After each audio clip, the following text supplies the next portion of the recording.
Revision की आवश्यकता नहीं होगी और हर एक लेवल का सवाल आप क्या करेंगे, इजीली सॉल्व हो जाएगा। 10 सेकंड 15 सेकंड में सॉल्व होने लगे। एक समस्या का ये समाधान मैं आपके साथ शेयर करूंगा। है सभी के साथ समस्या की बात? Yes sir. कितने लोगों के साथ हाथ खड़ा करें? करवाइए बात, ठीक है। अच्छे अच्छे लोग आते हैं, वो भी नहीं शर्माते, ठीक है। तो आप समस्या समाधान के लिए आप क्या है, आपको कोई समस्या नहीं, आपको हर एक कंसेप्ट समझ में आ जाता है। ये बच्ची आप आप तो नीचे रखिए, सभी बच्चों से समझो प्लीज। दूसरी समस्या देखिए, पहले समस्या फोकस कर लेते हैं। कितने कितने बच्चे चाहते हैं कि हाफ ईयरली और एनुअल एग्जाम, बोर्ड एग्जाम में हम अच्छे नंबर आए? ऑब्वियसली सब चाहते हैं,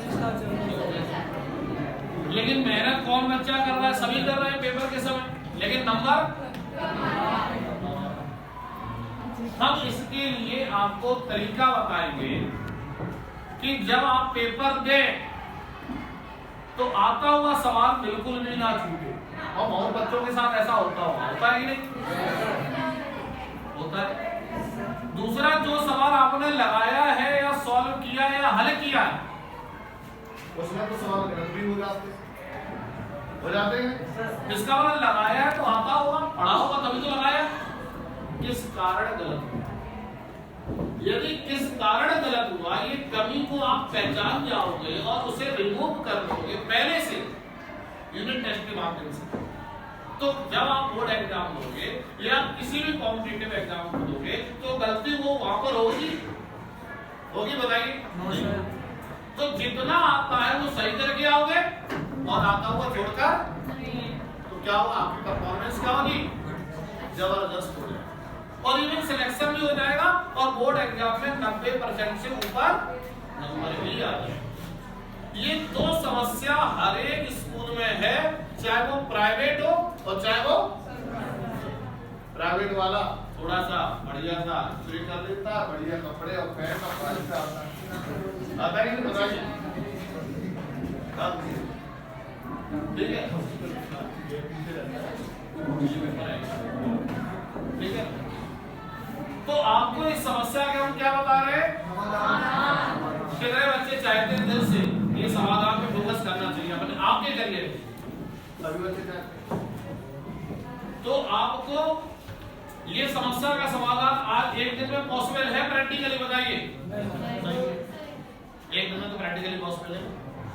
तो इसके लिए हम समाधान आज हम तरीका बता रहे हैं और इसका तरीका को एप्लीकेशन के लिए जो बच्चे इच्छुक हैं पढ़ाई कम करके आउटपुट जबरदस्त लाए, मतलब है अपने स्कूल के एग्जाम में, बोर्ड एग्जाम में जबरदस्त परफॉर्मेंस, उसी के साथ डॉक्टर इंजीनियर का एग्जाम क्वालिफाई करना चाहते हैं या जेईई का एग्जाम क्वालिफाई करना चाहते हैं या एनडीए का एग्जाम क्वालिफाई करना चाहते हैं या किशोर वैज्ञानिक प्रोत्साहन योजना शायद आपने सुना नहीं होगा, केवीपीवाई का एग्जाम क्वालिफाई करना चाहते हैं। तो उससे फायदा क्या होगा कि आपको एक आई कार्ड प्रोवाइड करेंगे और उस आई कार्ड में फ्री क्लासेस फ्री दे, और कौन लेगा, आईआईटीएम, ठीक है, डॉक्टर लेंगे, प्रोफेसर लेंगे, जो एक्सपीरियंस होल्डर जिन्होंने टॉप 100 में रैंक निकाला है नेशनल लेवल, जिनको आप 1.5-2 लाख रुपए फीस देकर भी अच्छे टीचर नहीं मिल पाते, वो आपको, क्योंकि यदि हमने टीचर दे दिया, कोर्स खत्म कर दिया, कोर्स खत्म करने से कोई सिलेक्शन के लिए सवाल को का कंसेप्ट को फॉलो करने से होता है। वो फॉलो कितने सेकंड में आना चाहिए, 5 से 10 सेकंड। यदि आप 5 मिनट में आंसर निकाल रहे हैं तो भी आप कबाड़ है, बेकार है। 20 लाख लोग नीट का पेपर देते हैं और 20,000 बच्चों को मेडिकल कॉलेज में एडमिशन मिलता है। कितना परसेंट हुआ, 0.01%। 99.99% बाहर है। क्या उन्होंने वो सिलेबस नहीं पढ़ा है। सिलेबस को फिनिश करके कोई सिलेक्शन नहीं होता है, कोई करियर नहीं बनता। करियर बनाने के लिए कंसेप्ट का क्लियरेंस और टेक्निक का जानना बहुत जरूरी है, जिससे आप 10 सेकंड के अंदर सवाल लगाना सीख जाए और अपनी कमियों को पहचान के उन्हें रिमूव कर दें। इसके लिए आई कार्ड हम प्रोवाइड करेंगे कुछ ही बच्चे को, ठीक है, यानी कुछ बच्चे कौन जो चाहते हैं, हमारी तरफ से मना नहीं है, लेकिन इन्होंने कहा नहीं चाहिए, हम नहीं चाहते ना डॉक्टर ना इंजीनियर ना डिफेंस ऑफिसर, हम कुछ नहीं चाहते, आप क्यों जबरदस्ती कर रहे हैं, उनको नहीं लेंगे। फॉर एग्जाम्पल आप नाराज मत होइए, आपके जब ज्यादा बात करें तो ये उन बच्चों को आई कार्ड फ्री में मिल रहा है, फ्री में क्लासेस, फ्री में डाउन सेशन, यानी क्लासेस का मतलब क्या है, पहला चैप्टर पढ़ा मान लो गति का, आपको एवरेज एक्सेलरेशन नहीं पता चला, एवरेज त्वरण क्या होता है वो नहीं पता, आप मेरे पास आइए, हम एवरेज एक्सेलरेशन का कंसेप्ट ऐसा क्लियर कर देंगे कि बैठ जाएगा, रिवीजन करने की आवश्यकता नहीं, हर सवाल लगने लगेगा। ये आपने कोई भी सवाल लगाया यहाँ की बुक का या बाहर की बुक का या पड़ोसी की बुक का सवाल नहीं आ रहा है, इस आई कार्ड के माध्यम से किसी भी लेवल का सवाल आप हमारे एक्सपर्ट से आके पूछ सकते हो, किसी भी लेवल का, वो आपको 5 सेकंड में लगाना सिखा देगा। कितने बच्चों को पूरे हफ्ते में पढ़ते वक्त थकान हो जाती है बताओ, बहुत बच्चों को होता है। उस थकान रिमूवल प्रोग्राम में चला रहे भगवद गीता क्लासेस, उसके द्वारा क्या होता है सुनिए, है ना क्या बिना फायदे कुछ नहीं होने वाला, उसके माध्यम से जो स्ट्रेस होता है, चिंता होती है एग्जाम की, होती कि नहीं, पता नहीं क्या होगा, डर लगता है एग्जाम में, लगता है कि नहीं, प्रेशर होता है एग्जाम का, मम्मी ने बोला अच्छे नंबर लाना है, पिताजी ने बोला अच्छे नंबर लाना, भाई ने बोला अच्छे नंबर लाना, उसका भी प्रेशर होता है कि नहीं। इस प्रेशर को रिड्यूस, ये प्रेशर की वजह से आपकी परफॉर्मेंस कम होती कि ज्यादा कम, तो यदि हमने इस प्रेशर को कम किया तो परफॉर्मेंस बढ़ेगी कि घटेगी, बढ़ेगी। इसके लिए stress removal programme, pressure removal programme, fear removal programme हम लोग रन करते हैं, किस चीज को बूस्ट करने के लिए, सेल्फ कॉन्फिडेंस बढ़ाने के लिए वीकली भगवद गीता क्लास चलाते हैं, उसमें भी कोई पैसा आपको नहीं देना, लेकिन ये पैसा कैसे मैनेज होगा, आई कार्ड के माध्यम से, ठीक है। तो कंसेप्ट क्लियरिंग सेशन, कोई कंसेप्ट आपको चैप्टर में नहीं समझ में आया, इस आई कार्ड के माध्यम से आप ले सकते हैं, किसी भी चैप्टर कोई भी सवाल नहीं लग पा रहा, कहीं से भी आईडी का लाओ, यूपीएससी का लाओ, कहीं का भी लेके आओ, फंसाओ टीचर को, हंसेगा नहीं हमारा बेटा, धुआंधार, ठीक है, वो आपको क्लियर किया जाएगा। टेस्ट सीरीज आपको फ्री में मिलेगी, और जो स्ट्रेस रिमूवल प्रोग्राम है, फियर रिमूवल प्रोग्राम है, ये मिलेगा। यदि मैं आपको कॉपी दे दिया मैंने टेस्ट से, तो आज कॉपी 2 दिन बाद भर जाएगी, 10 दिन बाद महीने भर वो काम में आएगी कि गाइडेंस काम में आएगा, तो बहुत सारे ट्रस्ट क्या होते हैं, मटेरियल दे रहे हैं, मटेरियल से समाज का सुधार नहीं हो सकता है, समाज का सुधार किससे होगा, जो गैप आ रहा है उसको भरने से हो सकता है। वो गैप क्या है, मार्गदर्शन की कमी और स्ट्रेस का डेवलपमेंट हो रहा है कि नहीं। तो सबसे पहले देखिए, आप इन आने की बच्ची है क्या, आपको ही देखिए, क्या नाम है आपका, पूजा, पूजा का जो है, मान लीजिएगा पूजा ने डॉक्टर बनना चाहती पढ़ाई, हाँ बनना भी चाहती, देखिएगा हमारा तुक्का भी सही जगह लगा, सही जगह लगा, मैंने इससे पूछा था, इनकी इच्छा है कि हम डॉक्टर बनना चाहते हैं, और ये इन्होंने तैयारी बढ़िया तरीके से की, 11वीं की, और ये मेडिकल कॉलेज में यानी कि इनका सिलेक्शन भी हो गया, और ये देहरादून के मेडिकल कॉलेज से ये एमबीबीएस कर रही है। अब ये हमेशा एमबीबीएस ही करती रहेंगी, 5वें साल ये डॉक्टर बन के तैयार हो गई। अब इनको कई सारे प्राइवेट हॉस्पिटल है उन्होंने ऑफर किया, और एक हॉस्पिटल ने ऑफर किया, महंत हॉस्पिटल ने 70,000 रुपए महीना, और कैलाश हॉस्पिटल जो हरिद्वार रोड पर है, इनको उन्होंने ऑफर किया 2 लाख रुपए महीना। अब और मजा आ गया। तो किस ऑफर को आप जॉब को पर फाइनल करेंगे बताइए, तो कैलाश हॉस्पिटल वाला कि महंत हॉस्पिटल वाला, तुमको कैसे पता, इनको बता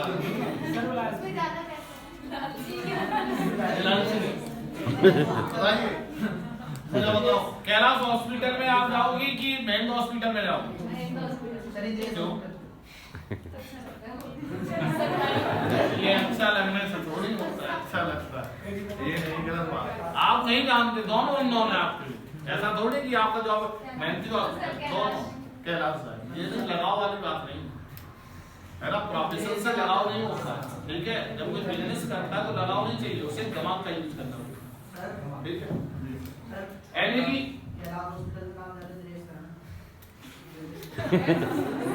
उस नाम से इनको फायदा हो रहा है कि इनको पैसे से फायदा हो रहा है।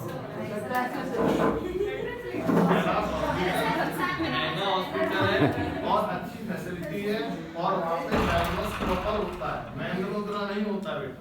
आप फेमस होना ही अलग बात है, लेकिन राइट डायग्नोस करना पेशेंट को रिक्वायरमेंट राइट डायग्नोस की है कि फेमस हॉस्पिटल की, बताइए। राइट डायग्नोस, तो राइट डायग्नोस के लिए अच्छा डॉक्टर चाहिए कि काम चलाऊ डॉक्टर चाहिए। तो कैलाश हॉस्पिटल ने आपको जब ऑफर किया है तो इसका मतलब आप में क्वालिटी होगी तभी ऑफर किया है कि ऐसे कह दिया? तो क्वालिटी बंदा हमेशा कहाँ जाएगा? क्वालिटी से पे, ठीक है जी। नहीं, यहाँ पे फेमस की बात नहीं है बेटा, है ना। यहाँ पे राइट सर्विस की बात, ठीक है कि नहीं। राइट सर्विस हमेशा राइट प्लेस पर ही मिलती है। अब इन्होंने 2 लाख रुपए वाला ऑफर इसलिए लिया क्योंकि उसमें फायदा कैसा है? ज्यादा। अब जब तो आप देखिए, मेन हॉस्पिटल में एक व्यक्ति एक डॉक्टर अपना काम कर रहा है, एक कैलाश हॉस्पिटल से काम कर रहा है। किसका डेडिकेशन ज्यादा होगा बताइए? किसका डेडिकेशन कार्य के प्रति ज्यादा होगा बताइए? कैलाश हॉस्पिटल वाला कि मेन हॉस्पिटल? कैलाश, क्योंकि उसे डर लगेगा कि यदि कुछ गड़बड़ कर दिया तो जॉब भी चली जाएगी और नाम भी। यानी कि आप देखिएगा, जिससे ज्यादा फायदा है, जिसमें ज्यादा फायदा है, जिसमें ज्यादा फायदा है,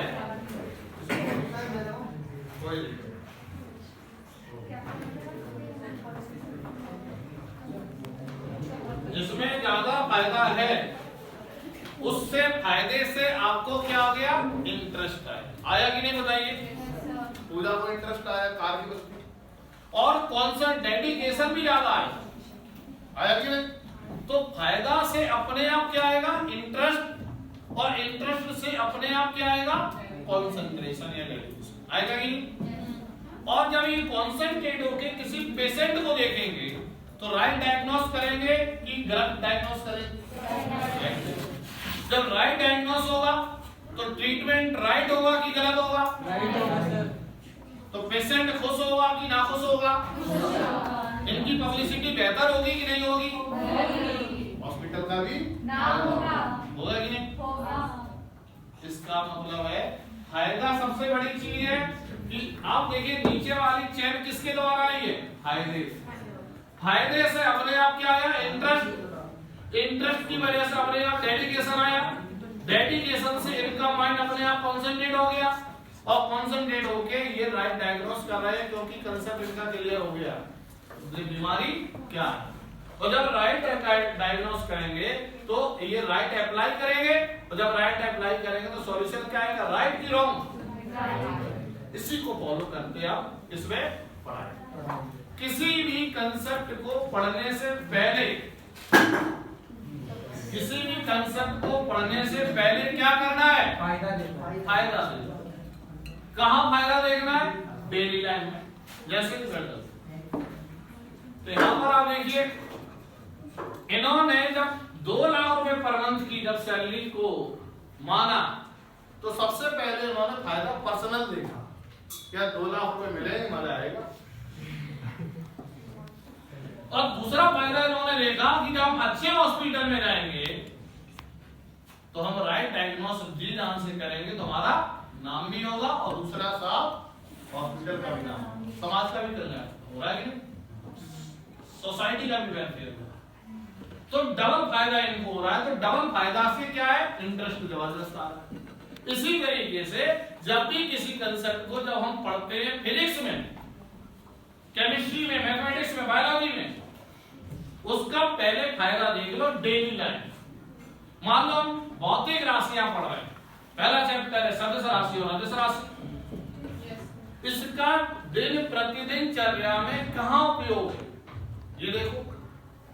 और उसी के साथ देखो कि यदि हमने भौतिक राशि वाला चैप्टर क्लियर कर लिया तो 40 चैप्टर यदि फिनिश में है और 40 में से एक 35 चैप्टर में इसका उपयोग हो रहा है तो हमारे दिमाग में आएगा यदि हमारा कंसेप्ट क्लियर हो गया भौतिक राशियां का तो 35 चैप्टर हमारे और बढ़िया हो जाएंगे।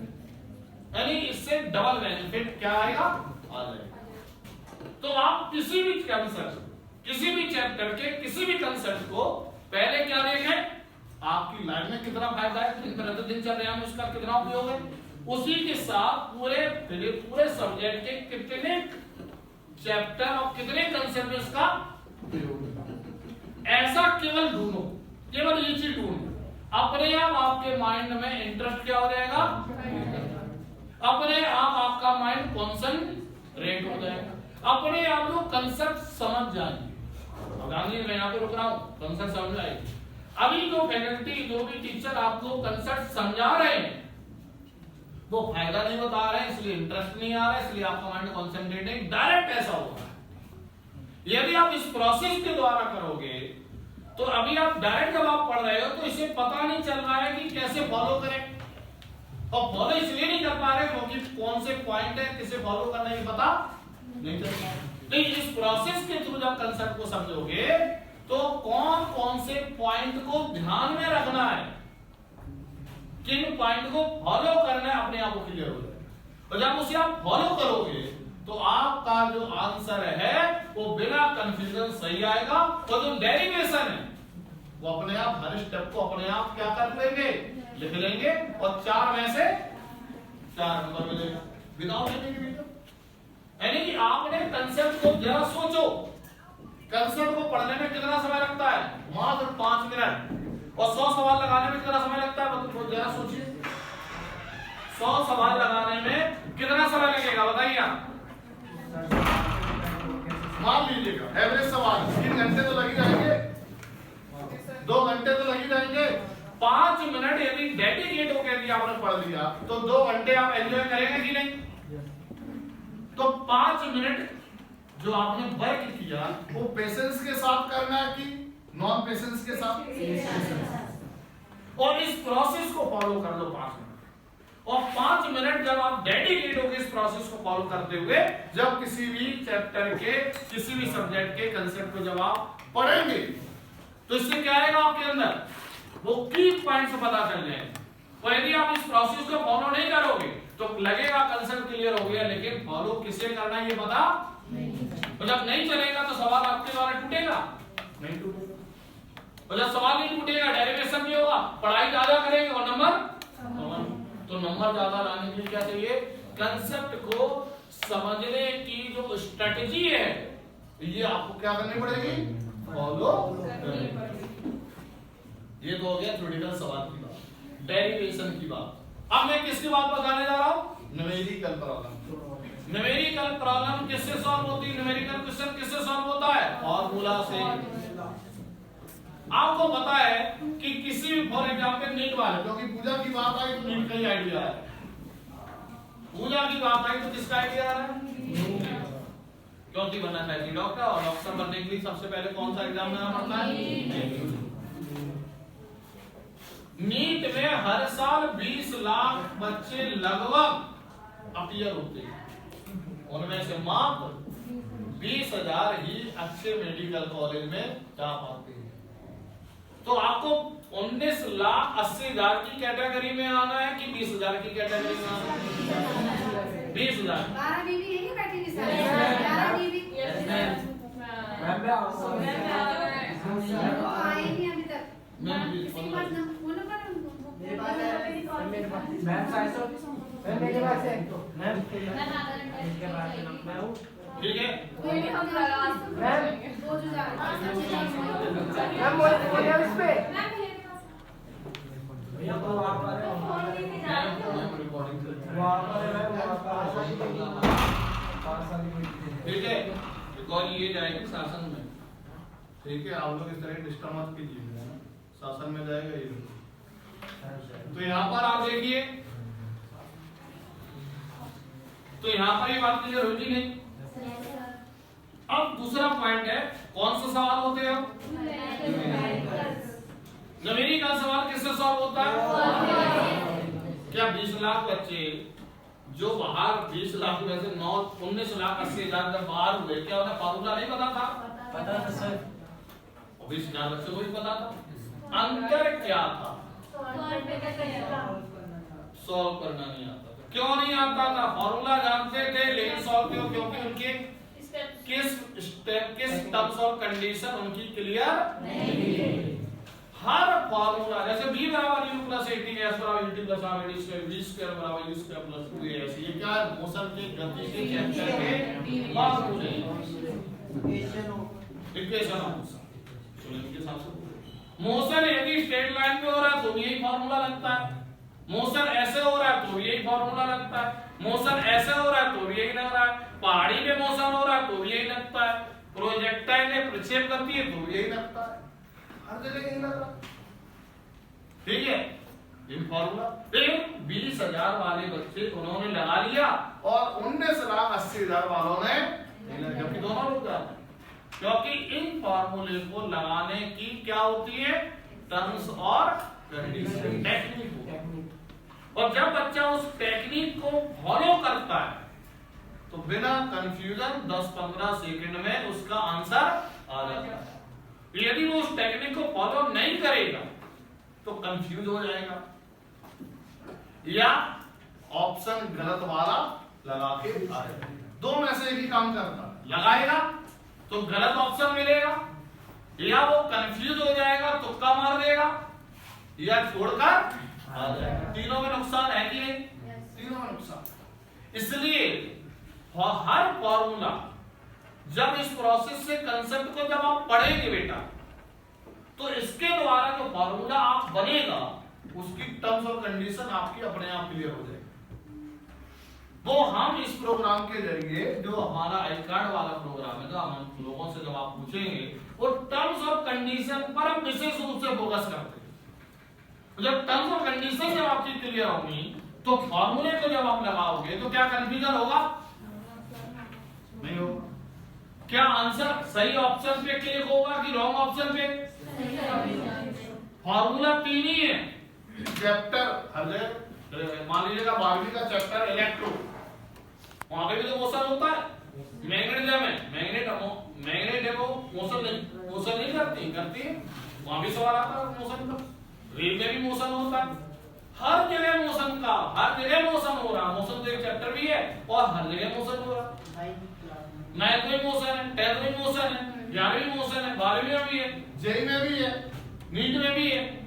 लेकिन दिक्कत क्या आ रही है? सॉल्यूशन नहीं आ रहा। क्यों? क्योंकि फार्मूला तो जानते हैं लेकिन फार्मूले की टर्म्स और कंडीशन क्लियर नहीं। लेकिन जो टेक्निक मैंने आपको बताई है पढ़ने की कंसेप्ट को, उसके माध्यम से जो फार्मूला आप जो एक्वायर करेंगे, फार्मूला जो मिलेगा उसको यहाँ पर टर्म्स और कंडीशन क्लियर हो जाएगा। तो यदि आप सिंपल वे में पढ़ोगे फॉर्मूला तो पता चल जाएगा लेकिन टर्म्स और कंडीशन क्लियर तो जब टर्म्स और कंडीशन क्लियर नहीं होंगी तो आपको लगेगा स्कूल अलग है, बोर्ड अलग है, जेई नीट बहुत बड़ी चीज है, ये सब लगेगा और लोग आपको क्या करेंगे? गुमराह करेंगे। क्या करेंगे?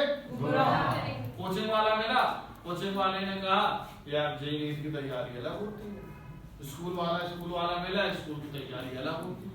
ये दोनों लोग कंफ्यूज इसलिए हैं क्योंकि उनके खुद के कंसेप्ट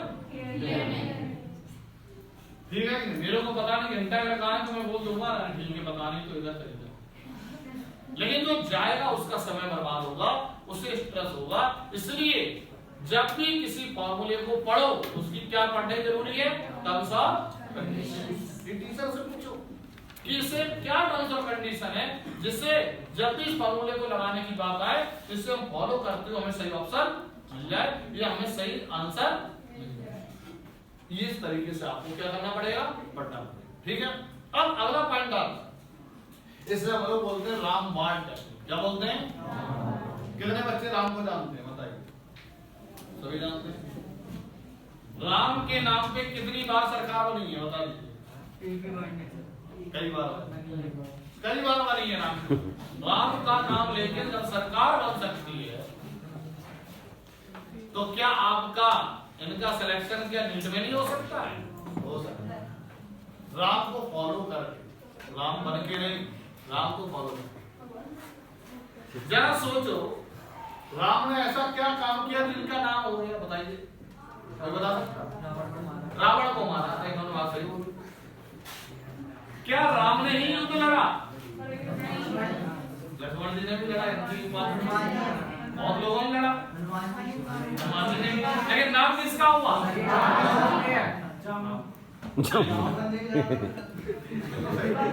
लेकिन नाम किसका हुआ भाई?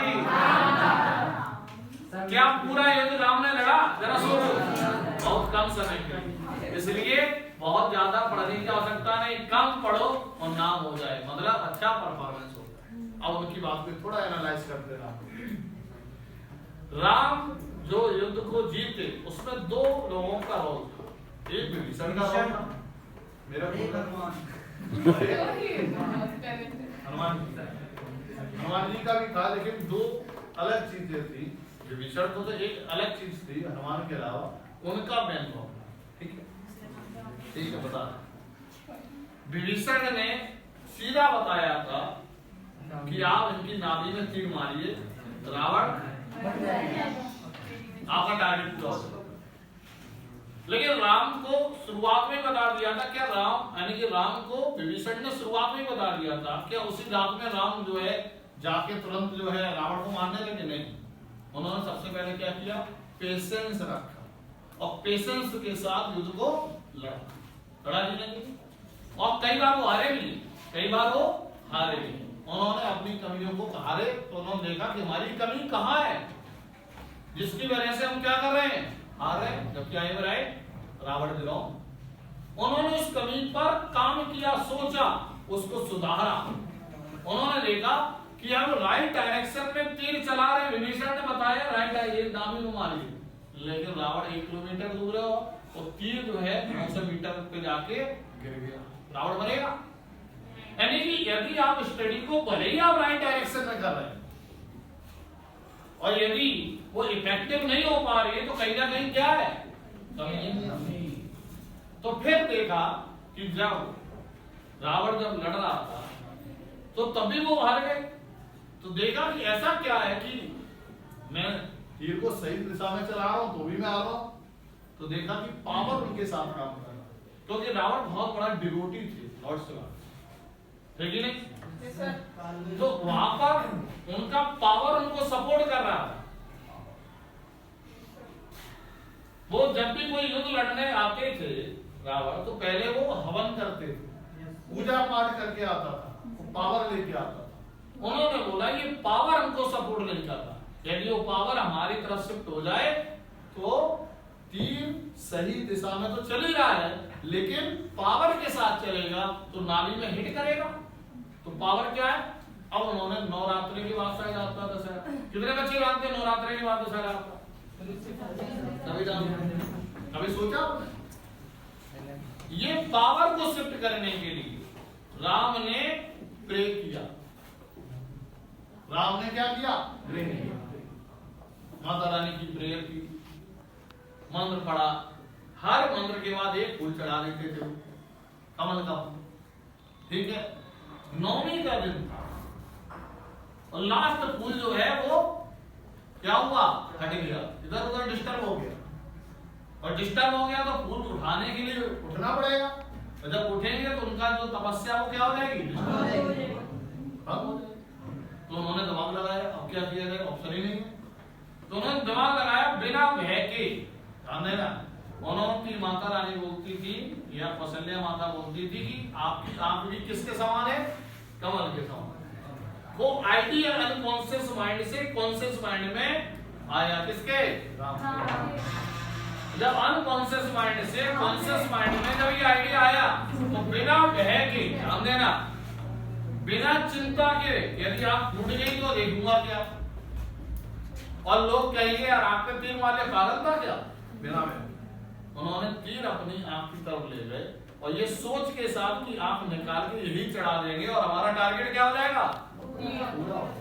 और जैसे वो तीर ले जा रहे थे उसी समय माता रानी आंखें प्रकट हुई और उनको दिया और आप उन्होंने बोला आपकी होगी जय जयकार। और ठीक अगले दिन क्या मनाया जाता है? दशहरा। और वो पावर के साथ जब सही दिशा में उन्होंने तीर को चलाया तो क्या हुआ? वो अपने जंग को क्या हुए?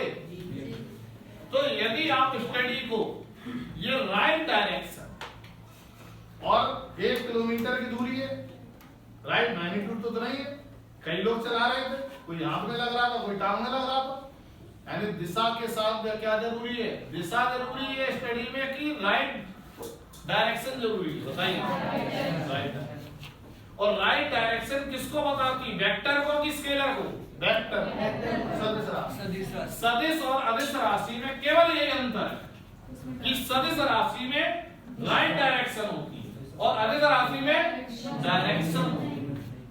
लक्ष्मण है, वानर सेना के डायरेक्शन वाले हैं और राम राइट डायरेक्शन वाले। तो राइट डायरेक्शन को जब आप फॉलो करोगे तो कम समय लगेगा और आउटपुट जबरदस्त। ठीक है, इसलिए आपका पढ़ाई में राइट डायरेक्शन का क्या मतलब है? तो आप बताइए कि आपके पर डे के टारगेट होते हैं, वीकली टारगेट होते हैं, साल भर के टारगेट होते हैं, उसके लिए आपको राम को फॉलो करना पड़ेगा कि लक्ष्मण को? दोनों को। सदिश राशि नहीं, दोनों को फॉलो करोगे तो कहीं नहीं रहोगे। नहीं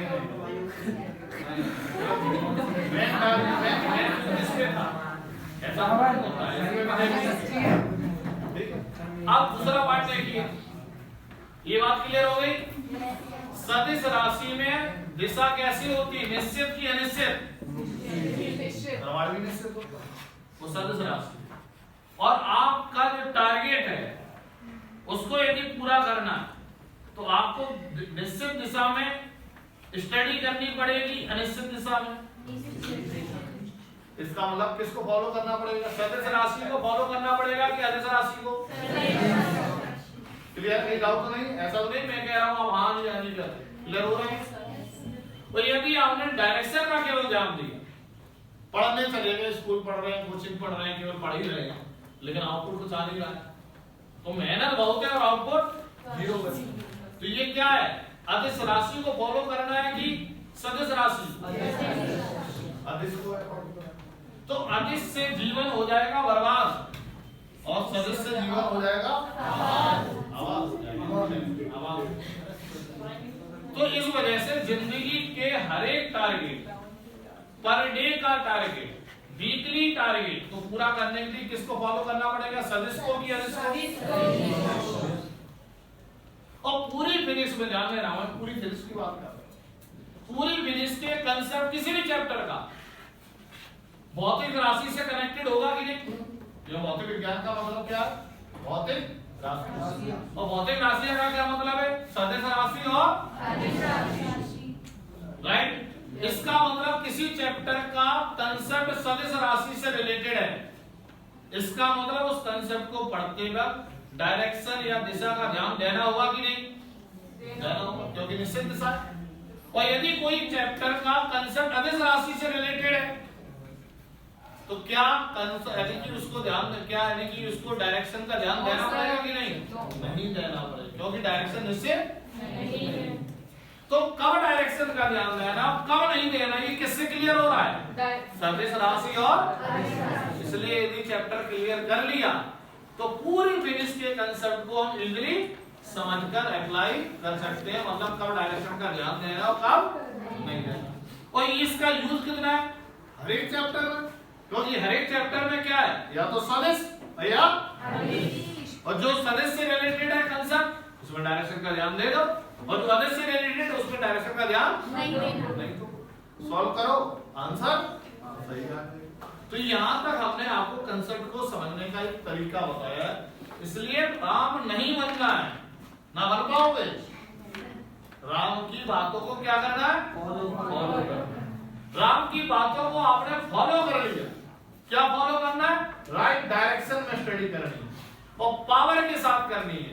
पावर यहाँ पर क्या है? कंसेप्ट के की पॉइंट्स को फॉलो करना है। पावर क्या है? फॉर्मूला के की पॉइंट्स को फॉलो करना है। हर एक लेवल का सवाल आपका जो निकल के आ जाएगा। आप 11वीं 12वीं का तो सवाल निकलेगा स्कूल की बुक का, उसी के साथ नीट यूजी जेईई का भी सवाल निकल जाएगा, एनडी का भी निकल जाएगा, और किसी कोचिंग संस्थान में जाने की कोई आवश्यकता नहीं है। आप घर बैठे ही आप अच्छी रैंक के साथ सिलेक्ट हो सकते हैं और 11वीं 12वीं के साथ ही डॉक्टर इंजीनियर बन सकते हैं। और ये मैं सेमिनार हर स्कूल में इसलिए कर रहा हूँ कि यदि मैंने 10,000 बच्चों के साथ इंटरेक्ट कर लिया, उसमें से 100 बच्चे भी यदि इसको फॉलो कर लिए, तो 100 बच्चे में से यदि 50 बच्चे सफल हो गए तो 50 बच्चे आगे जाके यही काम करेंगे, जिससे समाज में जो गैप आ रहा है फाइनेंस के पॉइंट ऑफ व्यू से, वो क्या होगा, कम होगा। और सरकारी स्कूल से जो बच्चा निकलेगा, डॉक्टर भी निकलेगा, इंजीनियर भी निकलेगा, डिफेंस ऑफिसर भी बनेगा, आईएएस अधिकारी भी बनेगा। पहले बनते थे, अब थोड़ा कम हो गया, पहले यही होता था, अब कम हो गया। वो गैप खत्म होने के बाद आपके स्कूल का जो लेवल है वो जो है क्या होगा, बढ़ जाएगा। प्राइवेट संस्थानों में भी ये पढ़ने का लेवल नहीं रहा। केवल प्राइवेट संस्थानों में क्या है, बढ़िया कोट, बढ़िया टाई, बढ़िया पैंट, बढ़िया शर्ट, बढ़िया गाड़ी, बढ़िया कमरा, बढ़िया पढ़ाई, बढ़िया ये वहां भी नहीं हो रहा है। लेकिन आप लोगों के जवाब में क्या आ रहा है, यार ये बढ़िया कोट पहने, बढ़िया गाड़ी से चला, ये बढ़िया पढ़ाई हुई, बिल्डिंग बढ़िया, पेपर में नाम आ रहा, पढ़ाई बढ़िया वहां भी नहीं है। लेकिन स्कूल में जो आपका करियर बनता है वो पढ़ाई से ही बनता है। और पढ़ाई को इस तरीके से कंसेप्ट को समझो, न्यूमेरिकल सवाल की टेक्निक से समझो, तो आपका आंसर बिना कंफ्यूजन क्या होगा, एक्सीलेंट आएगा। पढ़ेंगे कम और आउटपुट ज्यादा। अन्वेष का आई कार्ड के माध्यम से सब फैसिलिटी मिली। अब दूसरा आता है पेपर। जब हम पेपर देते हैं तो क्या होता है, डर लगता है, घबराहट होती है, होती कि नहीं, आता हुआ छूट जाता है। आता हुआ छूट जाना क्या है, स्ट्रेस और टाइम मैनेजमेंट की कमी। स्ट्रेस हो रहा है ना पेपर में, तो यहाँ पर हम आपको इस प्रोग्राम के जरिए, बिकॉज एट ए टाइम हम सब कुछ नहीं बता सकते, हम आपको टिप्स बताएंगे कैसे आप अपना टाइम को मैनेज करें, पेपर के टाइम कैसे स्ट्रेस मैनेज करें ताकि आता हुआ छूटे। और जो आपने सवाल लगाए हैं उसमें से कुछ सवाल गलत भी हो जाते हैं। जो सवाल आपके गलत हुए वो किस कारण गलत हुए, ज्यादातर बच्चों के कैलकुलेशन मिस्टेक से सवाल गलत होते हैं, बहुत सारे बच्चों के जो सीरियस से पढ़ने वाले। कुछ बच्चे फॉर्मूला तो सही लगाते हैं लेकिन वो टेक्निक फॉलो नहीं करते, प्रोसेस फॉलो नहीं करते, आंसर आ जाता है लेकिन गलत आ जाता है। वो कैसे पहचाने और उसे कैसे रिमूव करें, इसके लिए हम टेस्ट के माध्यम से, टेस्ट एनालिसिस के माध्यम से आपके साथ स्टडी यानी कि डिस्कशन करते हैं और वो तरीका बताते हैं जिससे आप पहचान के इसे रिमूव कर लें और जिसके माध्यम से जब भी पेपर दें घबराहट ना हो, स्ट्रेस ना हो, तो जितना करेंगे वो सही होगा और आता हुआ कुछ छोड़ के नहीं आएंगे और आपका इसी के साथ क्या हो जाएगा, अच्छी परफॉर्मेंस, आपके बोर्ड में भी अच्छे नंबर आएंगे और किसी भी एग्जाम को जवाब देंगे तो क्या होगा, अच्छा आउटपुट आ जाएगा। और ये सब प्रोग्राम हम जो रन कर रहे हैं, जो गैप आ रखा है समाज में फाइनेंस के पॉइंट ऑफ व्यू से, स्टेटस के पॉइंट ऑफ व्यू से, उसको खत्म करना चाहते हैं, मिनिमाइज करना चाहते हैं। खत्म तो कोई नहीं कर सकता, मिनिमाइज करना चाहते हैं ताकि, बिकॉज बुद्धि तो दोनों में दो सूझ है, जरा सोचो, और दोनों सूझ में हमने बराबर पॉलिसी लगाई, एक में ब्रशिंग ज्यादा की, एक में ब्रशिंग कम की, कौन ज्यादा चुनती है, ज्यादा ब्रशिंग। तो ज्यादा ब्रशिंग के लिए क्या जरूरत है, अच्छी बिल्डिंग, अच्छी पढ़ाई। तो आप कहां पर बैठे हैं, ये तो गवर्नमेंट इतना पैसा खर्च कर रही है, वो अच्छी फैकल्टी ले रहे हैं। प्राइवेट स्कूल में जो फैकल्टी है, क्या वो गवर्नमेंट के लिए ट्राई नहीं किया होगा, बोलिए, गवर्नमेंट की फैकल्टी को 50-60 हजार रुपए मिलते, और जो प्राइवेट स्कूल की फैकल्टी है, टीचर होता है, उसे मिलता 25-30 हजार रुपए मैक्सिमम, ऐसे 10-15 हजार मिलता। क्या उसने प्राइवेट सरकारी स्कूल के लिए ट्राई नहीं किया था, बताओ, किया नहीं, क्वालिफाई नहीं, तभी तो ऐसा हुआ। तो आपको जो फैकल्टी है, जो टीचर हो, बढ़िया मिल रहे हैं, लेकिन दिक्कत क्या आ रही है, बहुत अच्छे फैकल्टी मिल रहे हैं, सही दिशा में देखो, ठीक है, माइंडसेट की दिशा। इसे आप फॉलो कीजिए और अपना जो करियर है वो पर्सनल स्किल्स के हिसाब से बनाइए, मतलब जिसमें आपको इंटरेस्ट। जब इस तरीके से जब आप पढ़ेंगे तो इंटरेस्ट पता चल जाएगा, तो आपको पता चल जाएगा कि सब्जेक्ट में हमें ज्यादा इंटरेस्ट। तो जब वो सब्जेक्ट पता चल जाएगा तो आपको लाइन अपने आप पता चल जाएगी, इस लाइन में हम जाएंगे तो मजा करेंगे, एंजॉय करेंगे, जिससे अपना भी कल्याण होगा और समाज का भी कल्याण होगा।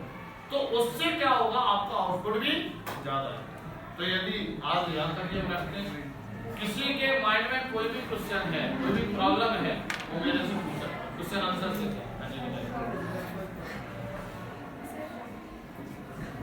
जी बोलिए। किसी भी स्टूडेंट को कोई भी सवाल पूछना है अपनी पढ़ाई से रिलेटेड या मेरे प्रोग्राम से रिलेटेड, वो मेरे से आप पूछ सकते हैं। सवाल clear? There is no confusion? Sir 12 में 90% आना जरूरी है कि 60 से भी ऑप्शन है? बहुत अच्छा सवाल किया है, बहुत अच्छा सवाल। इनके लिए पहले क्लैपिंग कीजिए।